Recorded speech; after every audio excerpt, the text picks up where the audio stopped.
Keynesian theory of employment ഈ chart വഴിയാണ് explain ചെയ്യുന്നത്.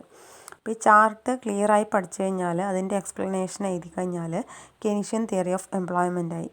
ഇത് ഏറ്റവും ഇമ്പോർട്ടൻ്റ് ആയിട്ടുള്ള എസ്സേയാണ്. അപ്പോൾ എസ്സേക്ക് ചോദിച്ചു കഴിഞ്ഞാൽ ഈ ഒരു ചാർട്ട് എക്സ്പ്ലെയിൻ ചെയ്യുക, അതിനോടൊപ്പം അതിൻ്റെ ക്രിറ്റിസിസവും കൂടെ എഴുതുക. കെയ്നീഷ്യൻ തിയറി ഓഫ് എംപ്ലോയ്മെൻറ്റിൻ്റെ ക്രിറ്റിസിസം. നിങ്ങൾ ഈ ഒരു ചാപ്റ്ററിൻ്റെ സ്റ്റാർട്ടിങ്ങിൽ എഫക്റ്റീവ് ഡിമാൻഡ് അതിൻ്റെ എക്സ്പ്ലനേഷൻ ഗ്രാഫിക്കലി എക്സ്പ്ലെയിൻ ചെയ്യുന്നത് പഠിച്ചിട്ടുണ്ടായിരുന്നു. അഗ്രിഗേറ്റ് ഡിമാൻഡ് ഫംഗ്ഷനും അഗ്രിഗേറ്റ് സപ്ലൈ ഫംഗ്ഷനും ഇൻ്റർസെക്റ്റ് ചെയ്യുന്നത്. ആ ഗ്രാഫ് തന്നെയാണ് ഇവിടെ എക്സ്പ്ലെയിൻ ചെയ്യുന്നത്.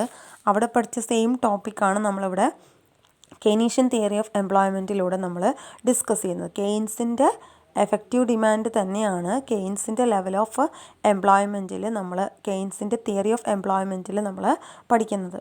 അപ്പോൾ പുതിയതായിട്ട് ഒരു സെൻറ്റൻസ് പോലും ഈ ഒരു ടോപ്പിക്കിൽ പഠിക്കാനില്ല. ഫുൾ നേരത്തെ പഠിച്ചിട്ടുള്ള സെൻറ്റൻസുകളാണ്. ഈസിയാണിത് പഠിക്കാനായിട്ട്. Keynesian theory of employment.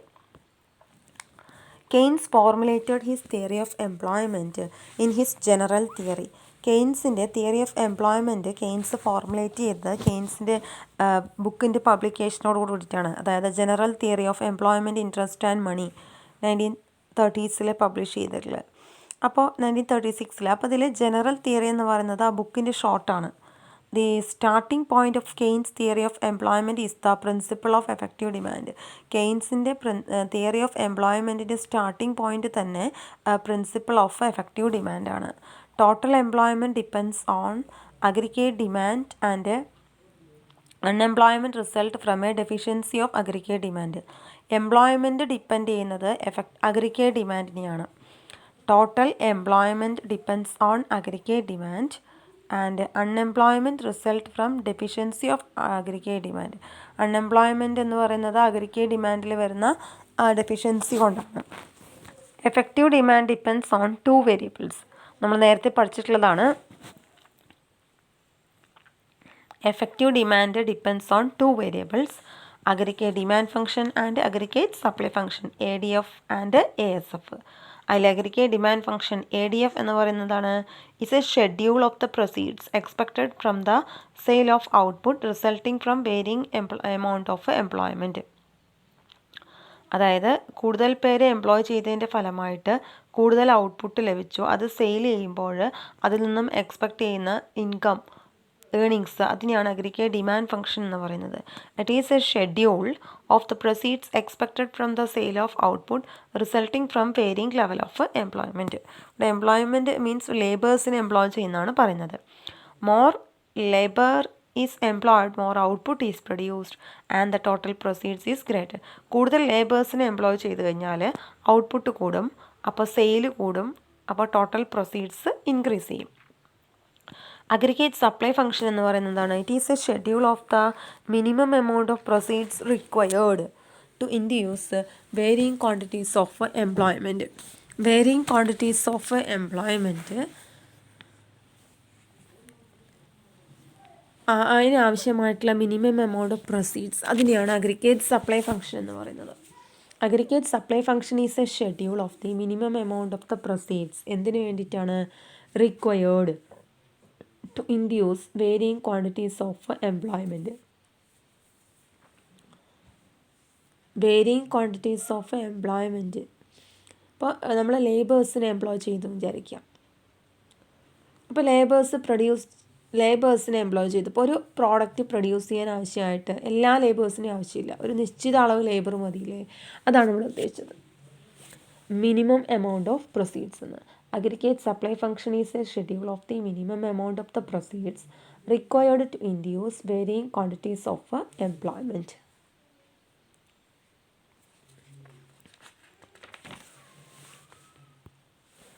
അപ്പോൾ ഗ്രാഫിക്കൽ എക്സ്പ്ലനേഷൻ അപ്പോൾ നല്ലോണം ശ്രദ്ധിക്കുക. നമ്മൾ നേരത്തെ പഠിച്ചു തന്നെയാണ്, ഈസിയാണിത്. There will be some amount of employment in which the expected proceeds will just equal to the necessary proceeds. Expected proceeds means aggregate demand function that will just equal the necessary proceeds, that is aggregate supply function, to make employment profitable. Employment profitable ആകണമെങ്കിൽ aggregate supply ഫംഗ്ഷനും aggregate demand ഫംഗ്ഷനും equal ആവണം. അതായത് expected പ്രൊസീഡ്സും necessary പ്രൊസീഡ്സും. At this point, the aggregate demand function intersects aggregate supply function. The point of intersection determines the actual employment. This is the crux of Keynesian theory of employment. കെയ്ൻസിൻ്റെ theory of employment crux എന്ന് പറയുന്നത് actual employment determine ചെയ്യുന്ന point E ആണ്. That is aggregate demand function equal to the aggregate supply function at point E. ഇവിടെ corresponding level of employment എന്താണ്? N. Point N represent ചെയ്യുന്നത് corresponding level of employment ആണ് at point N. According to Keynes, the level of employment determined by the intersection of aggregate demand function and aggregate supply function need not be necessarily a state of a full employment. Keynes പറയുന്നത് aggregate employment determine ചെയ്യുന്നത് aggregate demand ഫംഗ്ഷനും aggregate supply ഫംഗ്ഷനും ചേർന്നാണ്. പക്ഷേ അത് need not be necessarily a state of full employment. പക്ഷേ അത് full employment അല്ല അവിടെ ഡിറ്റർമിൻ ചെയ്യപ്പെടുന്നത് എന്നാണ് കെയ്ൻസ് പറയുന്നത്.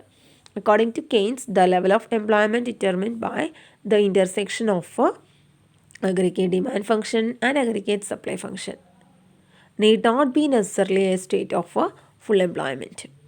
Aggregate demand function and aggregate supply function, ADF and ASF, will intersect at the point of less than full employment. അതായത് less than full employment പോയിൻറ്റിലാണ് ADF-ഉം ASF-ഉം ഇൻ്റർസെക്റ്റ് ചെയ്യുന്നത്. അവിടെ ഡിറ്റർമിൻ ചെയ്യുന്നത് ഫുൾ എംപ്ലോയ്മെൻ്റ് അല്ല അവിടെ ഡിറ്റർമിൻ ചെയ്യുന്നത്. ലെവൽ ഓഫ് എംപ്ലോയ്മെൻറ്റ് എന്ന് പറയുന്നത് ഫുൾ എംപ്ലോയ്മെൻ്റ് അല്ല, ലെസ് ദാൻ ഫുൾ എംപ്ലോയ്മെൻ്റ് ആണ് അവിടെ ഡിറ്റർമിൻ ചെയ്യുന്നത് എന്നാണ് പറയുന്നത്.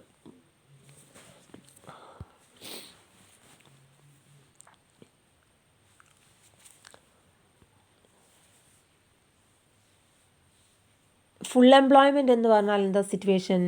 It may be defined as an amount of employment beyond which further increases in effective demand do not increase output and employment. Full employment എന്ന് പറയുന്നത് it is a situation ആണ്.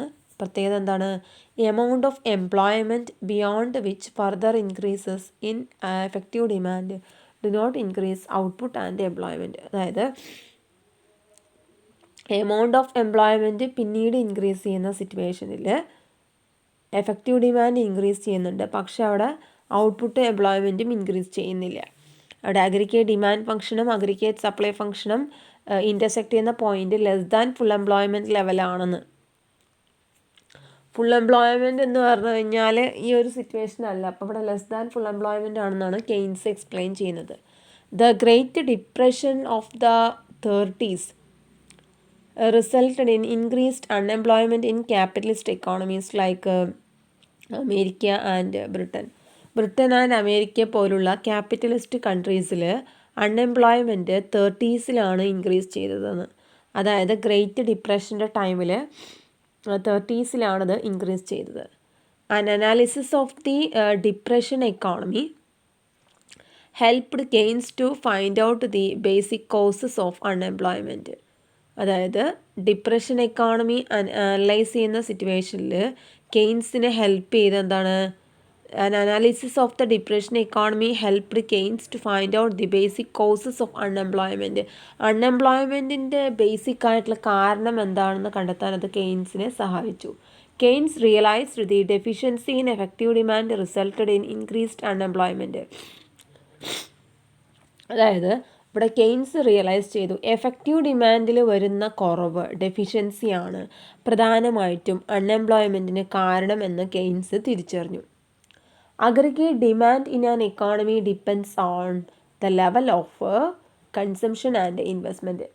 അതിൽ chart നോക്കിക്കഴിഞ്ഞാൽ അറിയാൻ പറ്റും അഗ്രിഗേറ്റ് ഡിമാൻഡ് എക്കോണമിയിൽ ഡിപ്പെൻഡ് ചെയ്യുന്നത് ഏതിനേക്കാണ്?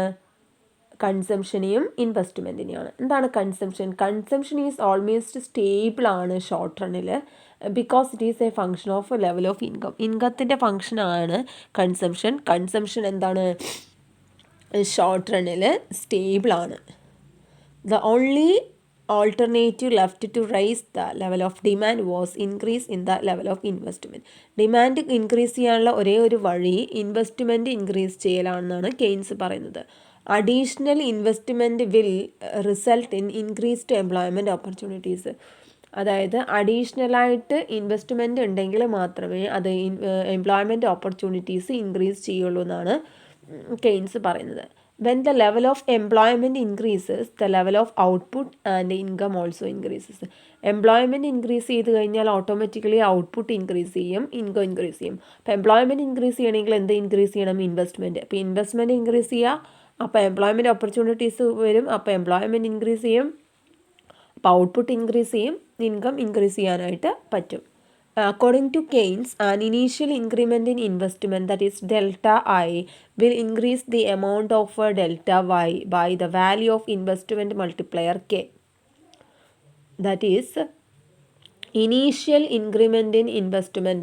Initial increment in investment എന്ന് പറഞ്ഞു കഴിഞ്ഞാൽ ഡെൽറ്റ ഐ ആണ്. That will increases the income, that is delta Y, by the value of the investment multiplier K.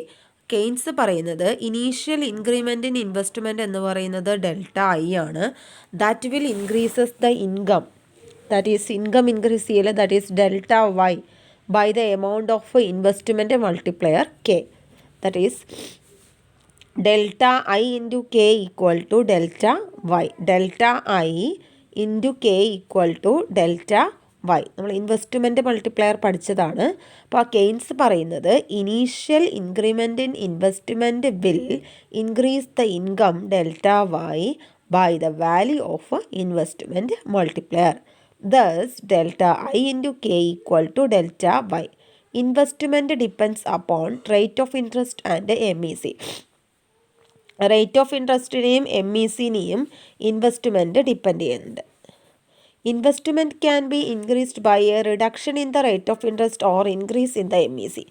MECയിൽ investment increase ചെയ്യണമെങ്കിൽ ഒന്നുമില്ലെങ്കിൽ റേറ്റ് ഓഫ് ഇൻട്രസ്റ്റ് കുറയ്ക്കണം, അല്ലെങ്കിൽ MEC increase ചെയ്യണം. റേറ്റ് ഓഫ് ഇൻട്രസ്റ്റ് കുറയ്ക്കുക അല്ലെങ്കിൽ MEC ഇൻക്രീസ് ചെയ്താൽ മാത്രമേ ഇൻവെസ്റ്റ്മെൻറ്റ് ഇൻക്രീസ് ചെയ്യുള്ളൂ. മാർജിനൽ എഫിഷ്യൻസി ഓഫ് ക്യാപിറ്റൽ എന്താണ്? നേരത്തെ പഠിച്ചാണത്. എന്താണ്?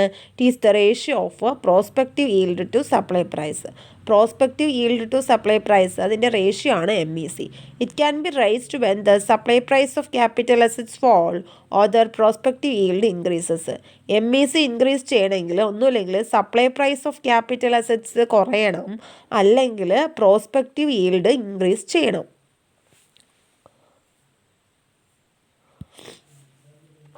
MEC എന്ന് പറഞ്ഞു കഴിഞ്ഞാൽ എന്താണ്? Prospective ratio of the prospective yield to supply price, അതായത് prospective yield divided by supply price. അപ്പോൾ MEC ഇൻക്രീസ് ചെയ്യണമെങ്കിൽ supply price of capital assets കുറയണം, അല്ലെങ്കിൽ പ്രോസ്പെക്റ്റീവ് ഈൽഡ് ഇൻക്രീസ് ചെയ്യണം.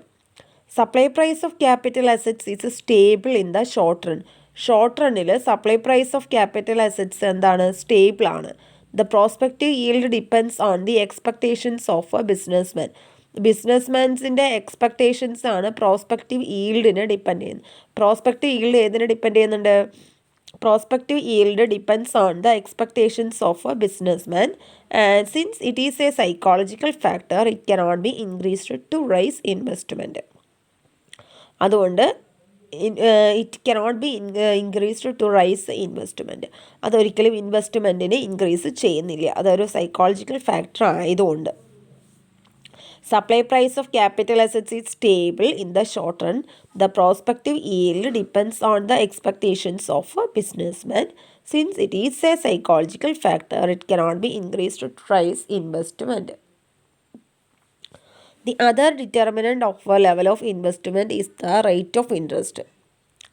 റേറ്റ് ഓഫ് ഇൻട്രസ്റ്റ് എന്ന് പറഞ്ഞാൽ എന്താണ്? It is a reward for parting with ലിക്വിഡിറ്റിയിലെ ലിക്വിഡിറ്റിക്ക് കിട്ടുന്ന റിവാർഡായിട്ടാണ് ഈ റേറ്റ് ഓഫ് ഇൻട്രസ്റ്റിനെ പറയുന്നത്. It is determined by demand for money and supply of money. Demand for മണിയും സപ്ലൈ ഓഫ് മണിയും ചേർന്നാണ് റേറ്റ് ഓഫ് ഇൻട്രസ്റ്റ് ഡിറ്റർമിൻ ചെയ്യുന്നത്. അത് നമ്മൾ നേരത്തെ പഠിച്ചിട്ടുള്ളതാണ്. Money is demanded for 3 purposes. Keynes പറയുന്നത് ഡിമാൻഡ് ഫോർ മണീനെ പറയുന്നത് demand for money is mainly for 3 purposes. Money is demanded for mainly എങ്ങനെയാണ്? 3 പർപ്പസസ് ആണ്. ഏതാണ്? Transaction demand for money, precautionary demand for money and speculative demand for money. The supply of money is determined by the central bank of a country. Supply of money determine ചെയ്യുന്നത് central bank of a country ആണ്. Demand for മണിക്ക് 3 purposes ആണ് ഉള്ളതെന്ന് പറഞ്ഞു. ഏതൊക്കെയാണ്? Transaction demand for money, precautionary demand for money and speculative demand for money. The supply of money is determined by the central bank of a country. Keynes theory of എംപ്ലോയ്മെൻറ്റിന് നമ്മൾക്ക് എങ്ങനെ explain ചെയ്യാം? Equality of aggregate supply and aggregate demand. Keynes theory of എംപ്ലോയ്മെൻറ്റിന് നമുക്ക് explain എങ്ങനെ ചെയ്യാം? Keynes theory of employment can be explained in terms of the equality of aggregate supply, that is C plus S, and aggregate demand, that is C plus I. Aggregate demand can be increased by increasing the level of investment since the propensity to consume is stable. Aggregate demand എങ്ങനെ increase ചെയ്യാം? ഈ aggregate demand increase ചെയ്യണമെങ്കിൽ investment increase ചെയ്യണം. The propensity to consume is stable. Aggregate demand can be increased by increasing the level of employment. Since അവിടെ എന്താ പ്രത്യേകത? The propensity to consume is stable ആണ്. As a result of an increase in investment, income increases by multiplier times. Investment increase ചെയ്ത് കഴിഞ്ഞാൽ അവിടെ income multiplier ടൈംസിൽ increase ചെയ്യും. Corresponding to that, there is an increase in the level of employment too. As a result of increase in investment, income increases by multiplier times. Investment increase ചെയ്തതിൻ്റെ ഫലമായിട്ട് income അവിടെ multiplier ടൈംസിൽ increase ചെയ്യും. Corresponding to that, there is an increase in the level of employment. എംപ്ലോയ്മെൻറ്റും കൂടെ അവിടെ കൂടുന്നു പറഞ്ഞു. Investment കൂടിയാൽ income കൂടും, അതായത് അവിടെ എംപ്ലോയ്മെൻറ്റും കൂടെ ഇൻക്രീസ് ചെയ്യുന്നു എന്നർത്ഥം. കെയ്ൻസ് തിയറി ഓഫ് എംപ്ലോയ്മെൻറ്റിനെ നമുക്ക് ഈ ഒരു ചാർട്ട് വഴിയാണ് നമ്മൾ എക്സ്പ്ലെയിൻ ചെയ്യാൻ പഠിച്ചത്. അപ്പോൾ ചാർട്ട് നീറ്റായിട്ട് പഠിക്കുക, ഇമ്പോർട്ടൻ്റ് ആയിട്ടുള്ള ടോപ്പിക്കാണ്.